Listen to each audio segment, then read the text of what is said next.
Grabando, ya está. Cuando quieras, ¿eh? Sí. No, se encendió las 3:30. La de mediodía. Bueno, No, pero... Mediodía. Pablo, me siento aquí entonces porque tú no te vas a sentar. me voy a sentar. Es demasiado oscuro, luego es que no se ve. Aquí Aquí la la vemos vemos para que le diga al... No, para general. Ahí. Vale, así está bien. Ahí. Ahí. Sí. Bueno, buenas tardes a todos, bienvenidos. Esta es, como os he avisado por los correos, la última conferencia de este curso 2014-2015. Es también la última conferencia que voy a presentar. Después de 3 años, pues el próximo curso será otra persona, Orlando Sánchez, el que se encargue de los bienes culturales. Ya lo conocéis porque ha hecho alguna presentación, incluso ha hecho también algunas conferencias. Os doy las gracias a todos, sobre todo los habituales, que prácticamente pues casi todas las conferencias había asistido, y simplemente, aparte de agradeceros eso, ya estaréis informados a final del verano del nuevo programa para el primer trimestre del próximo curso. Y bien, voy a presentaros al conferenciante de hoy. Me alegra mucho presentar a Pablo Linares, porque hace muchísimos años que nos conocemos y siempre he sentido una gran admiración por su gran capacidad de trabajo, por su preparación, por lo que se implica en los temas donde se mete, y por su insaciable curiosidad y estudio. Toda la vida te llevo conociendo, estudiando cosas, y además varias a la vez. Eso no es bueno. A mí eso realmente me admira. Por leer un poco su formación académica, él es arquitecto técnico e ingeniero en edificación, ha hecho un curso de programas de desarrollo directivo en la Universidad Pontificia de Comillas, ha hecho un curso también de Project Manager profesional, de profesionales de la gestión de proyectos, tiene un máster de colaboración público-privada por la UNIR, es experto en licitación internacional en proyectos de cooperación y desarrollo, experto en dinámica de sistemas. Su actual trabajo, antes que el trabajo actual, fue jefe de estudio y contratación en Dragados para Andalucía Occidental, ha colaborado en la creación del Banco Oficial de Precios de la Construcción, que actualmente utiliza la Consejería de Fomento de la Junta de Andalucía, figura como formador oficial del Instituto de Ciencias de la Educación de la Universidad de Sevilla, y actualmente pues trabaja en una consultoría propia ofreciendo los servicios de dirección integrada de proyectos, licitaciones públicas, nacionales e internacionales. Como veis, creo que está muy capacitado para el tema precisamente que nos va a presentar, que es la gestión de proyectos. Así que muchas gracias, Pablo, por haberte ofrecido a dar esta conferencia. Gracias. Y es todo tuya la pantalla. Muy bien. Bueno, pues agradecer al taller, a la Logia Obrera Occidental, en este espacio de apertura al exterior que me ceda este momento, este ratito, para poder compartir con vosotros algo a lo que me dedico pues casi a diario. Hablando del tema de gestión de proyectos, algo que también tiene que ver mucho con este entorno, pues se me ocurrió utilizar este título porque es realmente lo que está sucediendo hoy en día, ¿no? El tema de la gestión de proyectos como cultura global. Y lo he querido significar utilizando pues lo que es ese mismo título, pero traducido a otros idiomas, en francés, en alemán, en catalán, porque realmente la gestión de proyectos se está convirtiendo por sistema, por estándar, en un lenguaje en el cual las personas y las empresas se empiezan a comunicar cada vez mejor. Antes de empezar a hablar acerca de lo que es la gestión de proyectos y lo que son los proyectos, deberíamos dar un paso hacia atrás y empezar por lo que es la propia etimología del término. Y el término de proyecto viene de projectus, Pro significa hacia adelante y ictus, lanzar, ¿no? No sé si recordáis la palabra esta, la frase latina que decía alea jacta es lanzar, y la misma raíz que ictus, o sea, es lanzar hacia adelante. Y realmente nosotros cuando hacemos un proyecto lo que estamos haciendo es eso, ¿no? Estamos en una situación presente, actual, y lanzamos hacia adelante una visión, y lo que hacemos realmente es andar desde el futuro hasta el presente para ver qué actividades se tienen que concatenar para poder llegar a ese futuro que visualizamos. No sé por qué sale un rosquito ahí, pero sale. Está pensando. Bueno, normalmente, no sé, me gustaría hacer una pregunta. Cuando os pregunto, o cuando tenéis la palabra proyecto delante, ¿en qué pensáis? Por ejemplo, para vosotros, ¿qué sería un proyecto? En la experiencia de la ingeniería informática, En lo que sea. por ejemplo. Vamos a hablar un poquito al abstracto para no... En general, es algo muy planificado que posteriormente no se corresponde con la realidad. Eso es lo que resulta ser bastante frecuente, ¿no? O sea, se proyecta algo y poco tiene que ver con la realidad y al final los costes se disparan y no hay una correlación entre lo que uno ha pensado y lo que realmente pasa después. Yo diría que es la preocupación permanente que tenemos por el futuro y cómo construir ese futuro desde esa preocupación. Bien, nos vamos aproximando, porque ya se están definiendo dos cosas, el qué y el cómo. ¿Ana? Hombre, pues yo creo que es un trabajo ilusionante que tú intentas de plantearte con todo lo que tengas de visión real en ese momento para conseguir un objetivo. Es evidente que tienes que conseguir un objetivo, porque si no el proyecto no serviría para nada. Bien.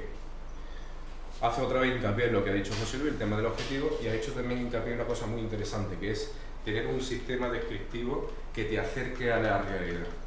O sea, todo el que se acerca a un proyecto, si lo hace para hacerse trampas al solitario, simplemente por redactar un documento en el que relaciona una serie de actividades, pero que no tengan una justeza, una honestidad con lo que es la realidad, pues realmente no está haciendo un buen proyecto, porque al final pues se va a equivocar, va a tener sobrecostes y va a perder el tiempo.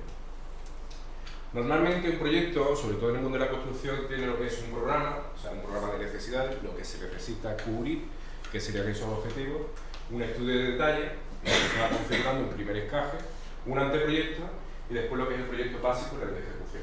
Aquí se define arquitectónicamente y espacialmente, ya se cumplen lo que son reglamentos, y en el de ejecución ya se define completamente el edificio. Aquí si estamos hablando de edificios, se define lo que son, por ejemplo, lo que son las instalaciones del edificio. Con un proyecto de básico podemos, por ejemplo, llegar al ayuntamiento y pedir una licencia para hacer lo que es la excavación del solar, pero ya está, ¿vale? Con el de ejecución podemos acometer el edificio completamente, el edificio, la infraestructura que sea. Bueno, el componente de la composición habitual de un proyecto es una memoria, en la que se describe un poco la justificación de las soluciones dadas, empleo prescripciones, que es como una especie de listado de parámetros que deben cumplir cada una de las unidades que se definen en la memoria, una medición y un presupuesto, importantísimo, para poder pagar a todas aquellas personas que intervienen dentro de lo que es el desarrollo del proyecto, y después un apoyo de plano, de grafía, que nos ayuda a concebir lo que son los elementos que se diseñan en el proyecto, ¿no? Todos estos elementos, los cuatro, realmente se cruzan, cada uno desde una perspectiva diferente, para definir un objeto real. Y en la medida en que se crucen correctamente y no contradictoriamente, pues el proyecto estará mejor o peor hecho. Muchas veces pasa que en la memoria se dicen unas cosas y en el plan se dicen otras. Y entonces aparecen los típicos precios contradictorios, ¿no? Y hay que negociarlos. En fin, es el juego que hay en la obra. Aparte de esos documentos que se puede decir que son los básicos, se utilizan otros como son el estudio geotécnico, que habla acerca de lo que es el suelo del terreno, el estudio básico de seguridad, que habla acerca de las condiciones de seguridad que deben darse en la obra para poder ejecutarse bien, lo que es el plan de control de calidad, qué debo controlar yo en la obra, el plan de gestión medioambiental, el de eficiencia energética, la gestión de todos los residuos que se van a generar en la obra, la construcción sostenible, y esto es el impacto MES, que es el medio ambiente, económico y social.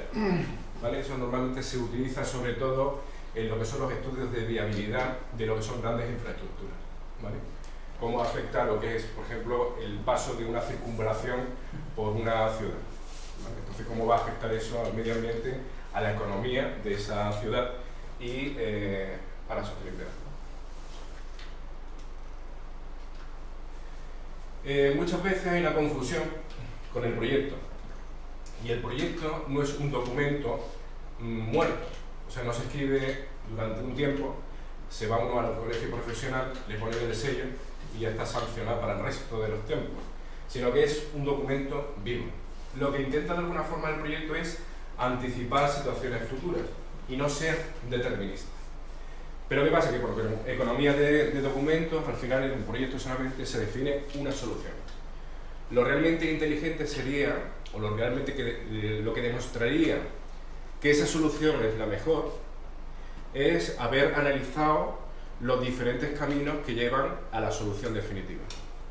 Porque si no hay que hacer un poco acto de fe en lo que el proyecto propone, ¿eh? Eso normalmente las administraciones lo hacen. Yo lo he propuesto, digo, ¿cómo sabemos que lo que dice ese proyecto es lo mejor?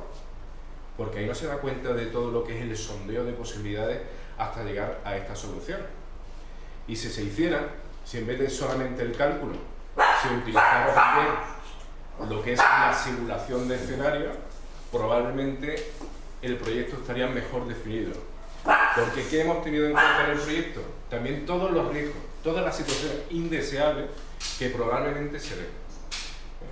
Entonces, el proyecto no es un documento muerto, sino que es un empezar a estudiar y debería tener o sortear más soluciones que la que realmente describe. Para decir, y de todas las que se han descrito, consideramos que esta es la mejor. Eso normalmente no se hace en los proyectos. Bueno, esto es lo que decía un poco antes, el cálculo, no que se abandone el cálculo, sino que se utilice el cálculo y aparte la simulación para generar lo que son diferentes escenarios, y en función de esa gestión de diferentes escenarios se pueda también establecer lo que es una matriz de riesgo-impacto de escenario. Definir lo que son riesgos y en función de esos riesgos definir lo que son medidas correctivas y preventivas. Pero claro, si desde el principio decimos que la realidad va a ser solamente una, ahí no hay ninguna simulación de escenarios, ni hay ninguna anticipación de riesgos, y entonces probablemente cuando vayamos a ejecutar el proyecto tengamos muchos problemas. Sí. Perdón, porque a lo mejor después ya se me olvidó. Sí, a mí me viene bien, yo descanso. Has hablado de las distintas soluciones que puede tener determinado problema, pero dentro de la solución que se ofrece, ¿se contemplan en el proyecto el plan B, el plan C, en función de previsiones de cambio? Normalmente no se hace. En el proyecto lo que se hace es definir una solución. Normalmente no se barajan todos los problemas o todos los caminos de pensamiento que se han seguido para llegar hasta un problema. Digamos que todo eso se queda en el estudio de arquitectura o en el gabinete de ingeniería. No, me refiero a problemas que son probables que se presenten y que no pueden estar previstos de antemano, pero que sí es probable que se presenten. Son diferentes cosas. Una cosa es la incertidumbre y otra cosa es el riesgo. Los riesgos están previstos y se sabe cuáles son, incluso se pueden cuantificar. Las incertidumbres y los accidentes, lo que no se espera, no se puede planificar. Entonces, en gestión de proyectos se diferencia mucho entre lo que es algo que es de incertidumbre y algo que es de riesgo. El riesgo tiene probabilidad de ocurrencia, tiene dos factores: probabilidad de ocurrencia e impacto. Entonces hay que calcular esas dos cosas.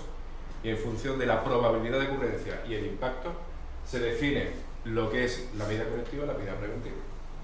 ¿Vale? Entonces son conceptos que en gestión de proyectos se hace mucho aquí. Lo que es incertidumbre no se puede hacer una matriz de anticipación o qué vamos a hacer, pero para el riesgo se identifica y entonces se plantea lo que son esos dos tipos de medidas. Bueno, de esta forma, el proyecto no es un documento, no es un tocho de papel que han hecho unos técnicos, sino que el proyecto es una estrategia, un primer planteamiento. Y la gestión de proyectos tiene dos patas fundamentales. Una es la estrategia y otra es la comunicación. O sea, para materializar lo que yo he pintado, lo que se ha hecho en un proyecto, y hacerlo realidad, o sea, convocar lo que es real con lo que es lo posible con lo real y que al final se materialice, tengo que utilizar estas dos patas, la estrategia y la comunicación. ¿Por qué de la comunicación? Porque si no intervienen más personas, el proyecto no se desarrolla. O sea, en un proyecto intervienen cantidad de personas, tanto en lo que es la definición del proyecto como en lo que es la ejecución. Por decirlo, no sé, en la cárcel que se hizo en el puerto de Santa María hay un momento punta donde había 15 grúas torres y 1000 personas trabajando. Entonces ahí los canales de comunicación tienen que estar muy bien definidos, quién los hace, con la estructura, definir lo que son funciones, responsabilidades, autoridad, posición dentro del organigrama, por dónde funciona lo que es la comunicación, para que al final no se pierdan recursos y se consiga lo que es el proyecto. Entonces la estrategia, que es una secuencia de actividades justificadas, y lo que es la comunicación son las patas fundamentales de lo que es la gestión del proyecto. Después, ¿qué hay también que medir en un proyecto? Pues ese coeficiente. Yo he puesto aquí 0,79. 0,79 es el numerito que me sale de cuando comparo lo que he dicho que tengo que hacer, lo previsto, con lo real. Entonces, si lo real lo divido entre lo previsto, pongamos que sea cantidad, pongamos que sea dinero, está por debajo de lo previsto, pues entonces me saldrá siempre un factor por debajo de 1, ¿vale? Si yo aquí decía que tenía que hacer 1 y he hecho 0,79, eso quiere decir que llevo un 21% de retraso, ¿vale? Estos coeficientes, que están siempre en base 1, son muy interesantes porque con una información muy sencilla yo sé en dónde estoy retrasado y no. Todo en coeficiente 1. O sea, con 0,79 yo sé que estoy retrasado un 21%. Y entonces empiezo a desglosar la información y voy viendo, primero por capítulo, después por subcapítulos, después por partidas, voy viendo exactamente dónde se ha ido el proyecto. Vale, el control del proyecto no es una cosa de que me encuentre con el problema de golpe, sino que tengo que ir analizando lo que son las tendencias, ¿vale? El comportamiento que van teniendo lo que son los procesos. Me salgo de la cámara. Análisis de las tendencias. Tengo que ir viendo cómo los procesos normalmente en obra no son fortuitos, salvo los accidentes, sino que tienen una naturaleza continua, más o menos organizada. Entonces se va viendo cómo se van desviando. Entonces en ese análisis de desviaciones, yo tengo que hacer ese análisis de tendencia y en función de esas desviaciones, pues yo voy planteando lo que son medidas preventivas y medidas correctivas. Todo esto, que es un lenguaje así muy abstracto, después se materializa en medidas muy concretas en lo que es la obra. Bueno, el gran déficit de la cultura en muchos de los países occidentales, y más concretamente en España, es la planificación. Normalmente no se planifica. Normalmente nos enfrentamos siempre al trabajo a tumba abierta, como suele decir.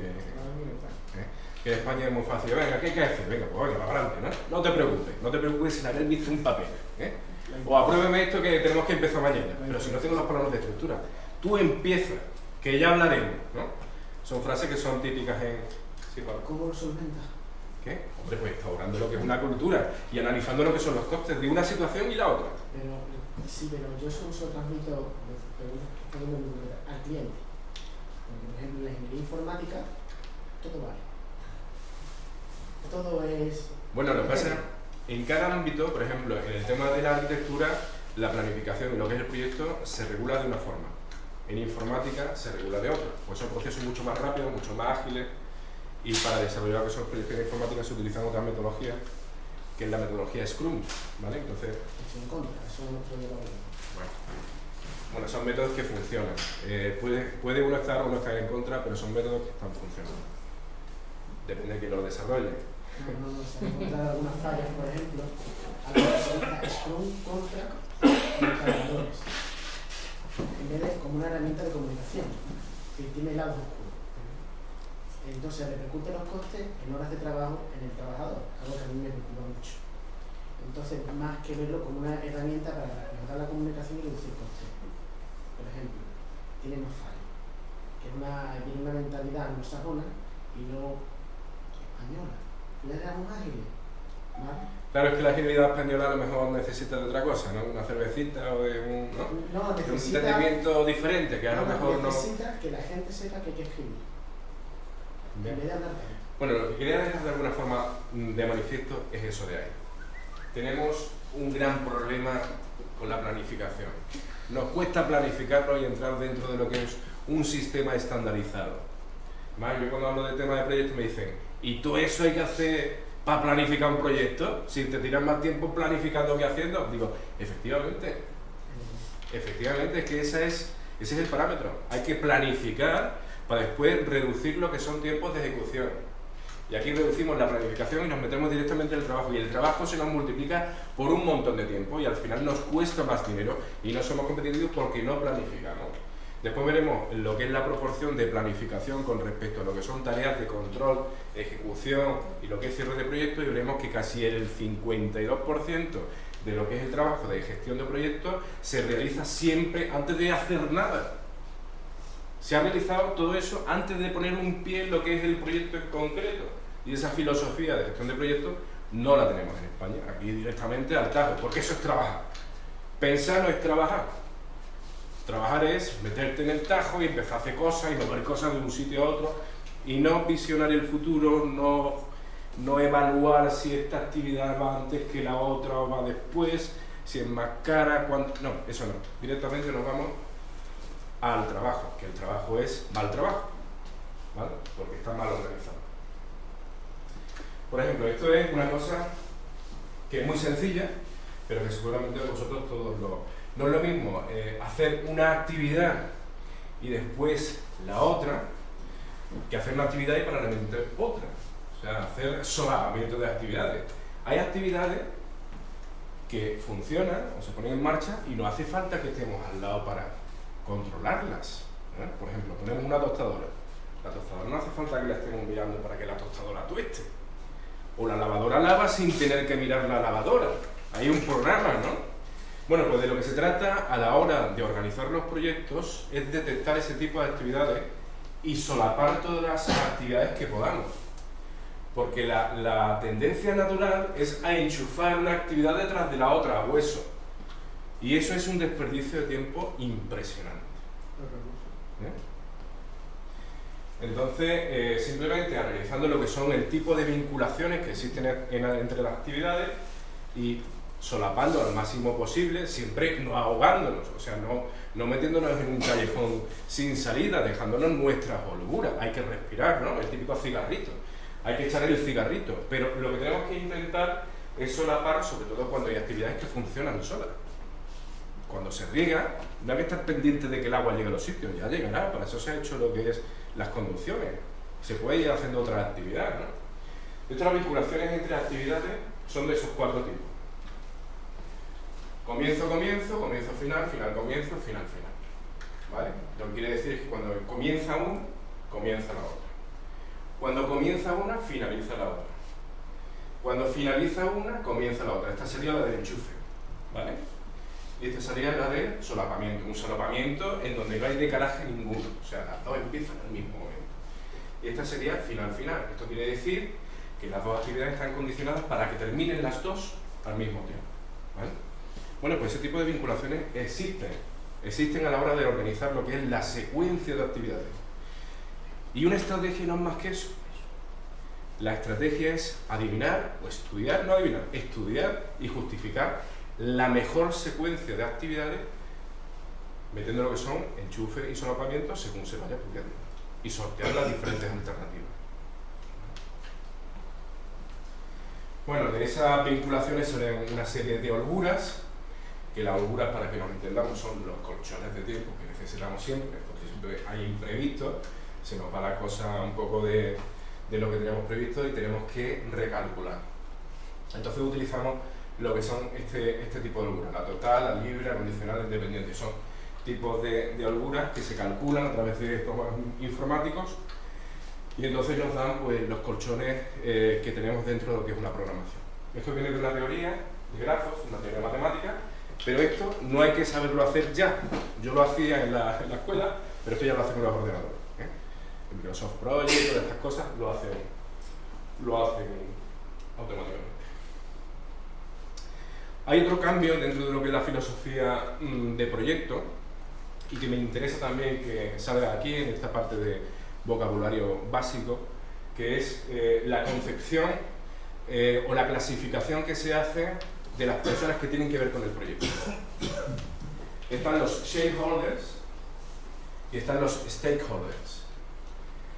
Últimamente se está dando más énfasis a este grupo de aquí, a los stakeholders, porque son los que apuestan por el proyecto, los que han conocido el proyecto y se implican en él.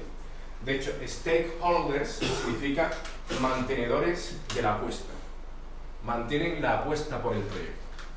Y por otro lado están los shareholders, que lo que hacen es mantener, pero lo que es un rendimiento económico.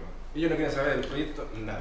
Tú me has dicho a mí un 12% a final de año y tú te arreglas como sea, pero a mí me das el 12%.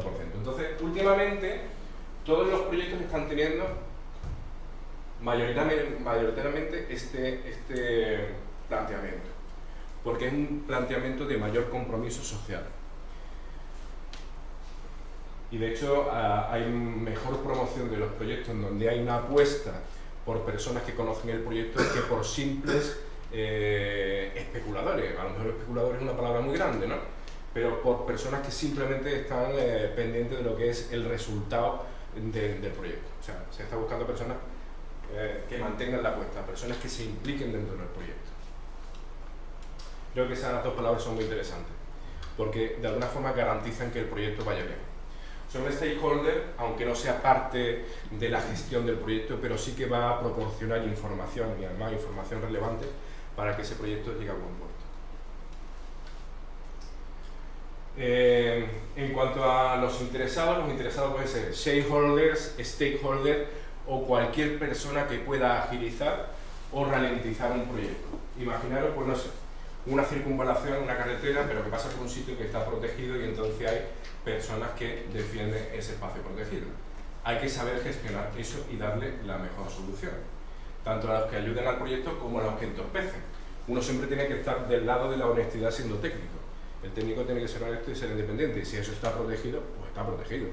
Y si hay que hacer una recalificación de ese suelo, pues habrá que hacerlo siguiendo lo que son unos estudios concretos. Se hace lo que es el estudio de impacto ambiental, y si el estudio de impacto ambiental dice que eso que está protegido, pues está protegido y hay que cambiar el proyecto, así de claro. Pero hay que saber manejar desde el principio, tener esa sensibilidad para ver qué personas están interviniendo de forma positiva o de forma negativa en el proyecto, y eso dentro de la gestión de proyectos es un capítulo, se llama gestión de los interesados, y viene desglosado. O sea, esto que antes podía ser una habilidad personal o un don personal, actualmente viene desarrollado en lo que son los programas de gestión de proyectos internacionales, lo que son los estándares de gestión de proyectos, la gestión de los interesados del principio del proyecto. Todo proyecto tiene líneas básicas, ¿vale? Esto es algo que se define de una forma muy clara en lo que es el Instituto de Gestión de Proyectos, que es una institución internacional. Entonces dice que todos los proyectos tienen que tener una especie de líneas de referencia. La línea del alcance, que define qué es lo que hay que hacer y también qué no hay que hacer, porque muchas veces hay que dejar también eso claro. La línea base de actividades, o sea, cómo se va a desarrollar el trabajo y qué entregables, deliveries, o sea, entregables se van a ejecutar en cada parte. La línea base de recursos, o sea, esas actividades, qué recursos, ¿qué recursos van a hacer falta para desarrollar esas actividades? Esos recursos van a implicar unos costes y esos recursos también van a implicar unos tiempos. Bueno, pues esas 5 líneas hay que fijarlas desde el principio. Y si se cambian, tienen que entrar dentro de lo que se llama un comité de gestión de cambios del proyecto. De forma que no puede decir, no, tú tírale que ya hablaremos.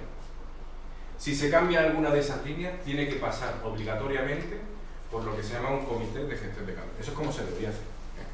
Y de hecho así se estipula lo que son los estándares de gestión de proyectos internacionales, que veremos que hay varios, el PMP, el PRINCE2, el ITMA. Después, métricas de calidad. Definir para todas y cada una de las unidades que nos interesen qué se mide, cuánto se mide cuánto se mide, o sea, cuándo en el tiempo y cuánto es la frecuencia.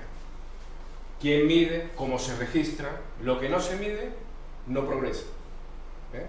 Es importante esa filosofía dentro de lo que es la gestión de proyectos. Si algo no se mide, pues no sabemos si está bien o si está mal.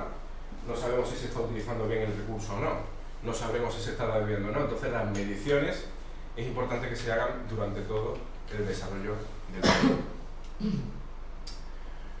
Bueno, y ahora vamos a pasar a un estándar que es el PMP, que actualmente está asimilado por lo que es la UNE. La UNE es la Unión de Normas Españolas, y la UNE también lo que hace es transponer una norma internacional que es la ISO 21500, que es la que da directrices para la gestión de proyectos. Os cuento un poco la historia de cómo ha sido. La historia empieza en el año 1969 con un instituto de gestión de proyectos internacional, y a partir de ahí se van recogiendo lo que son buenas prácticas en la gestión de proyectos, y llega un momento en que eso se generaliza alrededor de todo el mundo, el libro cada vez más gordo, o sea, cada vez más buenas prácticas, y entonces resulta que parece que está dando resultados interesantes, y que hay personas que se dedican al tema de la gestión de proyectos y están consiguiendo cosas que antes no se conseguían, en menos tiempo, con menos costes. Y además, dentro de lo que es el tema de las buenas prácticas, hay un capítulo muy interesante que está al final, pero que es muy importante, que es el de cierre y de lecciones aprendidas. Y entonces esas lecciones aprendidas se comparten, de forma que se va generando conocimiento. Y eso es muy interesante. Entonces eso lo hace este Instituto de Gestión de Proyectos del año 69, y llega un momento en que en la ISO 29500, en la edición del año 2012, aquí no lo dice, pero es en el año 2012, o sea, hace nada, hace 3 años, coge e incorpora todo lo que es esa lista de buenas tareas a lo que es una norma internacional. Y en el año 2013 se incorpora dentro de lo que es las normas UNE, que son las españolas. ¿Vale? O sea, es realmente poco. Parece que hemos estado haciendo proyectos bien toda la vida, y ahora llega a España en el año 2013 una norma que es la que nos dice cuáles deben ser las buenas prácticas para gestionar proyectos. Y antes ¿qué se hacía? Pues se hacía lo que se podía, ¿no? Esto viene de alguna forma a explicarse también por la globalización que hay de todo, o sea, todo el conocimiento que hay, cómo uno se va conociendo, cómo se trabaja en un sitio, cómo se trabaja en otro. Al final esas buenas prácticas pues se van transmitiendo de un sitio a otro y se van consolidando y van ayudando a que los proyectos cada vez salgan mejor. Por eso decía al principio de la conferencia la gestión de proyectos como cultura global, porque son criterios que se están de alguna forma globalizando y aceptando. Y ya no es tan importante lo que es la barrera del idioma como puede ser lo que es la barrera del estándar de gestión. Porque si yo digo matriz de impactos y no me entero muy bien porque me lo dice en ruso, pero me enseño lo que es el gráfico de matriz de impactos, yo ya sé de qué me está hablando. Sé en qué capítulo va y sé qué es lo que tengo que hacer con eso, o para qué sirve, y dónde tengo que meterlo en mi procedimiento. Está en ruso, pero yo nada más que veo lo que es la matriz de riesgo e impacto, sé para qué sirve. Entonces no es tanto lo que es la barrera idiomática, que también, la legal, la social, la cultural, sino la barrera de lo que es el estándar de gestión. Si yo no conozco ese estándar de gestión, pues probablemente tenga más problemas que si no conozco el ruso.